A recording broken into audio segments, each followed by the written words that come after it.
My name is Serena Vale, 30 years old. The sound of rolling suitcases echoed through Terminal 3 like a slow heartbeat of judgment. My father's voice cut through the crowd like a whip. Move faster, Serena, you're holding us up again.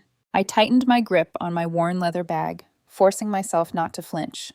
Around us, travelers moved with purpose, families laughing, couples arguing, businessmen typing mid-stride.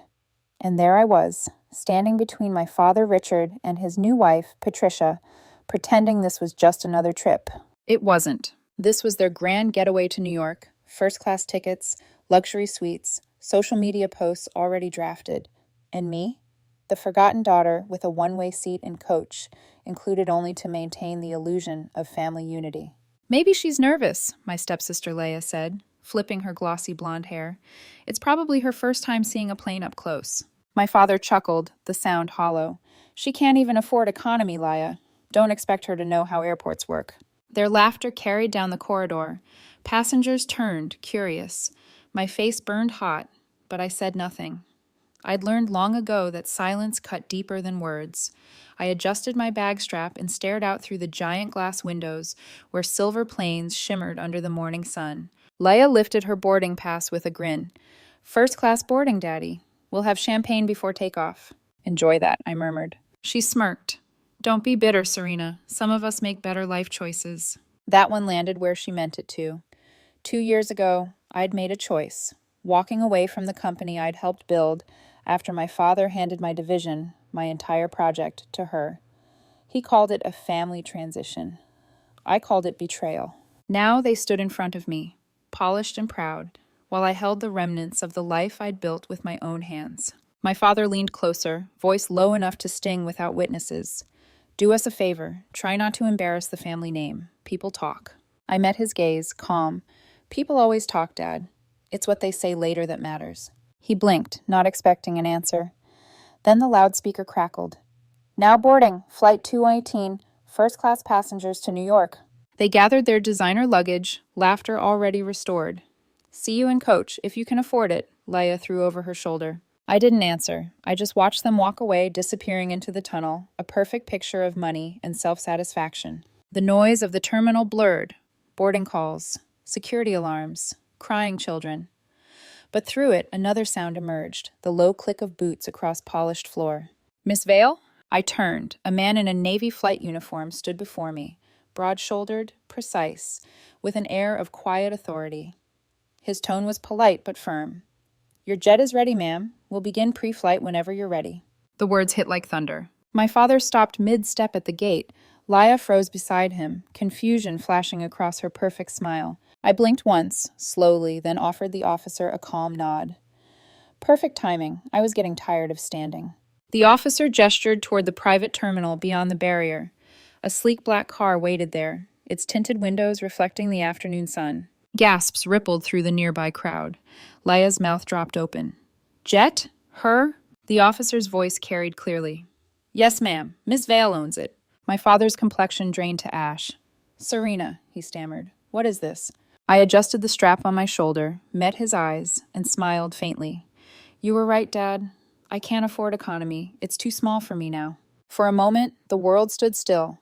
The airport hum paused, the boarding line forgotten. Then I turned and walked toward the private terminal, the click of my heels, a metronome of calm power. Each step felt like shedding the weight of the past, the years of being overlooked. The night he handed my project file to Leia with a pat on her shoulder and a learn from your sister's mistakes. I hadn't made a mistake. I'd made a move. The car door opened. I slid inside, the scent of leather and quiet wealth wrapping around me.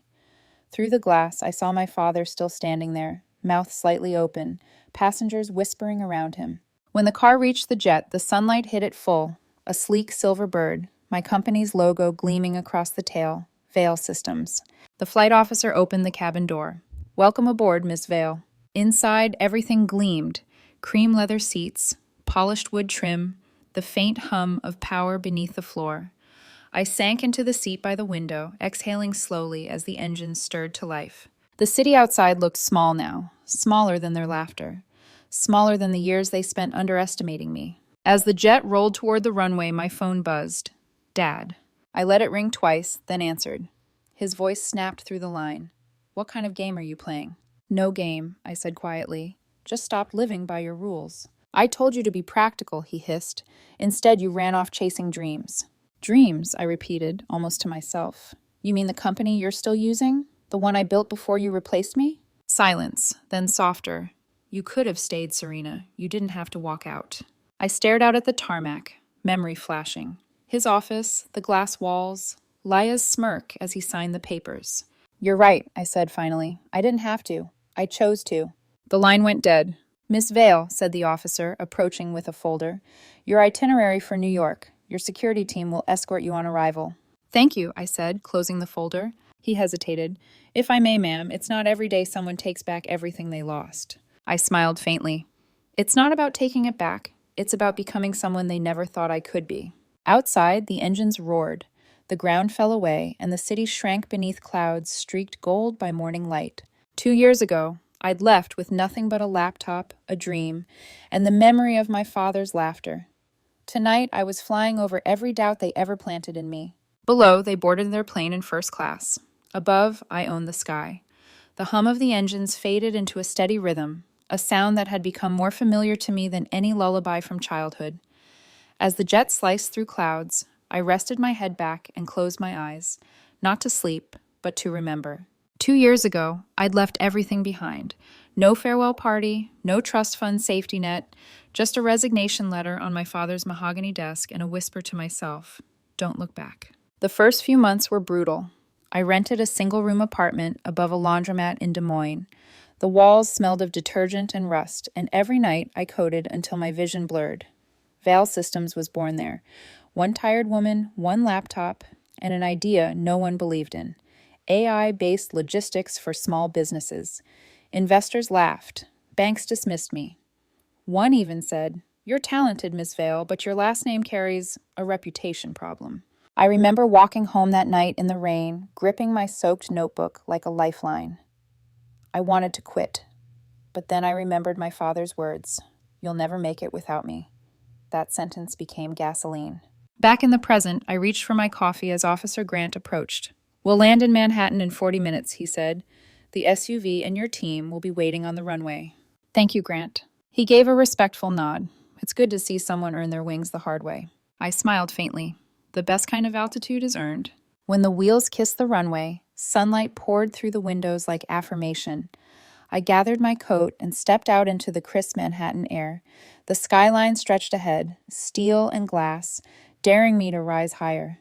The black SUV waited. Inside sat Sophie, my assistant, tablet in hand, as poised as ever. She'd been with me from the beginning, back when office meant my kitchen table. "Welcome back, ma'am," she said. "You have a media briefing in 2 hours. The Global Tech Summit starts at 7. You're opening the evening as the keynote sponsor." I raised an eyebrow. "Sponsor? I thought we were just partners this year." She smirked. "We are, technically. But Vale Systems bought the Summit Network last month, remember?" "Right. I'd signed the final paperwork so quietly that even the press hadn't caught on yet. Sometimes silence was the sharpest announcement." "Anything else?" I asked. "Yes," she hesitated. "Your father's company, Monroe Holdings, confirmed attendance this morning. He and Laya will both be there." I paused, letting that sink in. Of course they will. The SUV rolled through the city, passing billboards plastered with Vale Systems' new campaign, Redefining Connection. Rebuilding Trust. The word struck me harder than I expected. Trust. What a strange, expensive currency that turned out to be. "Are you ready for that encounter?" Sophie asked gently. "I've been ready since the day they laughed at me," I said, watching the city flash by. "But this time, I'm not walking into their world, they're walking into mine." Sophie smiled softly. "Then make it unforgettable." The SUV stopped at my penthouse office. I took the elevator up, stepping into glass and light. My reflection stared back at me from every surface, poised, composed, unrecognizable from the woman who once stood humiliated at an airport gate. On my desk sat a folder marked Confidential, Acquisition, Monroe Holdings, Pending. I picked it up, my pulse tightening. Vale Systems analysts had been tracking my father's company for months. Their numbers were collapsing. High debt, falling market trust, desperate need for a merger partner.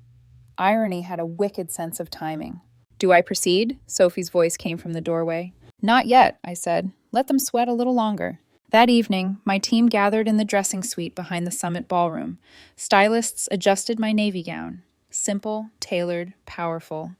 Sophie handed me a pair of silver earrings shaped like wings. A little symbolism, she said. Wings? For the woman who learned to fly without permission. I laughed quietly, fastening them on. You always know what to say. Comes with watching you do impossible things, she replied. The sound of applause echoed faintly through the hall. Guests were arriving. Billionaires, journalists, innovators, all gathering under the banner of my company, unaware that tonight's biggest story wasn't technological. It was personal. A journalist texted Sophie. Rumor says the summit's secret sponsor is a woman with ties to Monroe Holdings. Can you confirm? I smiled. Let them guess. 15 minutes later, I stood behind the stage curtain, hearing the announcer's voice. Please welcome our presenting sponsor, Vale Systems. My heart didn't race. It beat steady, measured, deliberate. Somewhere out there, my father was shaking hands, making conversation, utterly unaware that the empire around him had shifted. Sophie leaned in one last time. He's here, front row. I nodded slowly. Good. Any message before you go on stage? Yes. I picked up my speech cards, though I didn't need them. Let's make this the night the past meets its reflection. Then the stage lights flared, and I stepped forward, heels striking marble, applause swelling like a storm about to break. Behind me, the curtain fell away. Ahead of me, the room opened in gold and glass. And in the first row, right where I expected, sat my father and Leia. Her in a crimson gown, him in the same tailored arrogance he'd worn all his life. Neither of them knew that every spotlight in this room now answered to me. The spotlight hit like sunlight through storm clouds, warm, sharp, exposing everything. The applause dimmed to a murmur as I reached the microphone. Good evening, I began, voice steady, eyes scanning the crowd. 2 years ago, I was told I didn't belong in rooms like this. Tonight, I sponsor them. Polite laughter rippled across the audience, but my gaze had already found my father's face. He froze, mid-clap. Leia's wine glass trembled slightly in her manicured hand. I continued, letting silence stretch just long enough to make everyone lean in. Vale Systems was built from one laptop and a dream no one believed in. No inheritance, no safety net, just persistence, and the memory of being told I wasn't enough. The applause that followed wasn't polite, it was real. A few people even stood. I saw my father's throat tighten. Leia's lips curved into a brittle imitation of a smile. I kept speaking, but my mind drifted for a second, to that moment 2 years ago, when I'd walked out of his office after he'd handed my entire project to her, saying she had better intuition for the market. That night, I'd gone home numb, but it was also the night I stopped needing his approval. When I finished my speech, the orchestra swelled and the stage lights dimmed to a soft amber glow. I stepped down amid handshakes and congratulations, but my focus was fixed on one direction, the front row. Richard Vale, my father, approached cautiously, as though crossing enemy ground. Serena, he began, voice low, almost uncertain. I looked up. Dad, I didn't know you were successful, he said, eyes flicking toward the banners where Vale Systems gleamed behind us. No, I said quietly, you didn't. Leia stepped closer, her smile brittle. You really went all out tonight, huh? Dramatic entrances, speeches about resilience. What's next? A movie deal? Her tone was sharp, but the tremor beneath it gave her away. I met her gaze, calm. No movie deal, just reality catching up. She scoffed. You always loved playing the victim. Maybe that's why you're so good at selling your story. I tilted my head slightly. Funny, you're still trying to sell the one he gave you. Leia's face reddened. My father intervened. Enough, both of you. This isn't the place. Actually, I said, turning to him, this is exactly the place, because for once you can't shut me out of the room. He exhaled slowly, the fight draining from him. Serena, I know I made mistakes. Mistakes? My voice softened, but it trembled with the weight of years. You erased me. You made me invisible in a company I helped build. His eyes flickered. Shame, maybe, or something close to it. I thought I was protecting what I built. I didn't realize you were the foundation. A beat of silence. Then he added, quieter still. You could have told me what you were doing. We could have worked together. I smiled faintly. You taught me that working with you meant disappearing. He winced, but said nothing. The crowd around us had thinned. Only the orchestra played softly in the background, a haunting melody of strings and piano. I took a slow breath. Do you know what hurt most? He didn't answer. It wasn't losing the company, I said. It was realizing that my family only valued me when I was convenient. Richard looked down, jaw tightening. You're right. I failed you. The words landed heavier than I expected. For a moment, I almost believed the regret in his tone. Almost. But apologies can't rebuild bridges burned to ash. Still, I didn't want revenge. I wanted peace. I forgive you, I said quietly. His head lifted, surprise flashing across his face. You do? Yes. Not because you deserve it, I said, my voice steady now, but because I do. I carried that weight long enough. He blinked, eyes wet. Serena. I stepped closer, lowering my voice. There's something you should know. Vale Systems, my company, is offering a silent acquisition to stabilize Monroe Holdings. No public announcement, no humiliation, just help. He stared at me as if I'd spoken a foreign language. You'd help me? I don't want you to fall, I said. I just want to stop being the reason you look down. For once, he had no words. Laya did. You're doing this to humiliate us, she snapped. You think pity makes you powerful? I turned to her. No, Laya. Forgiveness does. Her expression faltered, confusion flickering where arrogance once lived. Sophie appeared at my side, tablet in hand. Ma'am, the press is waiting for your closing remarks. Give me a moment, I murmured. My father swallowed hard. You've changed. I had to, I said. You raised me to be strong. You just didn't expect I'd use that strength to walk away. I looked at him one last time, then stepped back toward the stage. The announcer's voice echoed through the ballroom. Please welcome again Ms. Serena Vale for tonight's closing address. Applause thundered once more as I returned to the microphone. My pulse steadied, my voice calm. When you spend your life proving people wrong, I said, eventually you realize the real victory isn't proving them wrong. It's no longer needing to. The audience fell silent, listening. We all have people who doubt us. Some are strangers. Some share our last names. But here's what I've learned. Sometimes you have to lose everything to remember who you are. The applause rose again, louder this time, layered with something like respect. As I left the stage, I glanced toward the exit. My father stood still, Laya beside him. He gave a small, uncertain nod, the kind that meant thank you without words. Outside, the city lights shimmered like constellations scattered across glass. My jet waited on the private strip again, engines humming softly. Back to California, ma'am? Grant asked. Yes, I said, stepping aboard. Home, wherever that really is. As the engines roared to life, I looked out the window. Below, the ballroom lights twinkled faintly, like reflections of a life I'd already outgrown. I thought of the girl standing humiliated in that airport 2 years ago. Silent, small, unseen. Now the only sound was altitude. Some farewells aren't spoken. They're written in how high you rise.